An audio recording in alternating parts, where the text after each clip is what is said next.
और इस बीच एक अहम खबर है। हरदा ब्लास्ट मामले में बड़ी कार्रवाई हुई है। सीएम के दौरे के बाद पहले अधिकारी का तबादला हुआ, हरदा एसपी को हटाया गया है। ये इस वक्त की बड़ी खबर आपको बता रहे हैं। हरदा ब्लास्ट मामले में एक्शन लिया गया है, लगातार एक्शन का दौर जारी है। सीएम के दौरे के बाद पहले अधिकारी को लेकर हरदा एसपी को फिलहाल हटाया गया है। ये बड़ी खबर आपको बता रहे हैं। अब इस मामले में आगे क्या होता है ये देखना होगा और आगे किसे कमान दी जाती है। सीएम के दौरे के बाद पहले अधिकारी का तबादला किया गया है, हरदा एसपी को हटा दिया गया है। दूसरे एसपी जिले की कमान संभालेंगे और इसके साथ साथ अभी आगे देखना होगा। एक एक्शन तो यहां पर सामने आया और अभी आगे क्या कुछ किए जाते हैं। बहरहाल सीएम भी एक्शन मोड में नजर आ रहे हैं, प्रशासन भी एक्टिव है और इस मामले पर सियासत भी हो रही है। पर इस बीच ये अहम खबर, हरदा एसपी को हटाया गया है। हरदा में हुए इस भीषण हादसे के बाद ये एक्शन लिया गया है और अभी आगे उम्मीद की जा रही है कि अभी आगे भी सरकार की तरफ से कई ऐसे एक्शन लिए जा सकते हैं। अभी कार्रवाई का दौर भी जारी है। इस मामले में आरोपियों की गिरफ्तारी हुई, उन्हें जेल भेजा गया और उसके बाद एक तरफ जांच पड़ताल और इस बीच ये अहम खबर, सीएम के दौरे के बाद यह एक्शन, हरदा एसपी को हटाया गया है। सहयोगी अमृतांशी जोशी हमारे साथ जुड़े हुए हैं। अमृतांशी, क्या है अपडेट? जानकारी मिल रही है हरदा एसपी को हटाया गया है। देखिए, मुख्यमंत्री मोहन यादव जब यहाँ पर पहुंचे थे तो उन्होंने एक बात कही थी कि कार्रवाई इस तरह की जाएगी जो कि नजीर बनेगी। और सबसे पहली जो है, क्योंकि अधिकारियों की लापरवाही तो देखिए कहीं ना कहीं है, और इस लापरवाही का नतीजा अधिकारियों को देखिए अपने जो हम कह सकते हैं यहाँ के जो पद थे उनसे हाथ तो धोना पड़ेगा ही।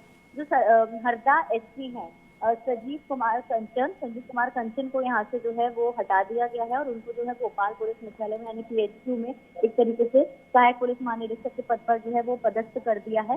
कार्रवाई होनी देखिए निश्चित भी थी, क्योंकि जिस तरह से कई चीजों को यहाँ पर जो है नेग्लेक्ट किया गया है अधिकारियों के ओर से, चाहे वो पुलिस अधिकारी हो या फिर एडमिनिस्ट्रेटिव ऑफिशियल हो, सभी पर कहीं ना कहीं देखिए अब गाज गिरनी तय है और ये पहली कार्रवाई मुख्यमंत्री के दौरे के बाद यहाँ पर देखने को मिली है। जी अमृतांशी, आप घटनास्थल पर भी पहुंची और हरदा के लोगों से आपने बातचीत भी की। इस एक्शन को कैसे समझा जाए या फिर जो चीजें फिलहाल सरकार की तरफ से की जा रही हैं उससे लोगों में कितनी संतुष्टि है?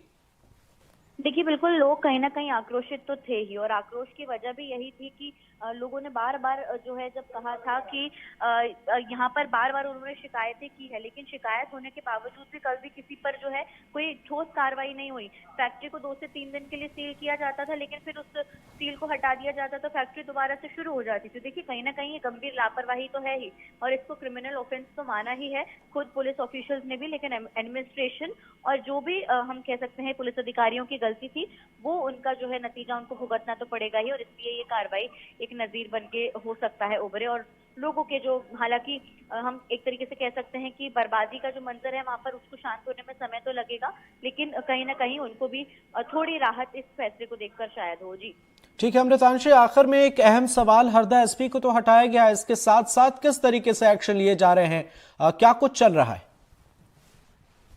ये है कि जो आरोपी हैं उन्हीं को गिरफ्तार जो है वो कर लिया गया है, उनको कोर्ट में पेश किया गया, उनकी रिमांड पुलिस ने ली है, उनसे पूछताछ लगातार जारी रहेगी। और जिन्होंने भी इनको जो है से हटाकर जो है खासतौर से फैक्ट्री को दोबारा से ओपन किया था और फैक्ट्री को ओपन करने के साथ साथ जो फैक्ट्री इतनी हजार्डस बनी उनके लाइसेंसेस को लेकर जो लाइसेंस निरस्त थे दोबारा से कैसे जो है वो लाइसेंस मिले, किन का इसमें कुछ हाथ था, इनको लेकर सब कुछ जो है वो कार्रवाई अब की जा रही है। जी बिल्कुल अमृतांशी, नजर बनाए रखिएगा। फिलहाल बहुत बहुत शुक्रिया। तो यह अहम खबर इस वक्त की, हरदा एसपी को हटाया गया है। हरदा ब्लास्ट मामले में ये कार्रवाई सीएम के दौरे के बाद ये एक्शन लिया गया है और इसके साथ साथ पूरे सूबे में जहां भी पटाखा फैक्ट्री है वहां पर प्रशासन की नजर है, वहां पर जांच पड़ताल की जा रही है, एक्शन का दौर भी देखने को मिल रहा है और इस मामले पर सियासत भी हो रही है।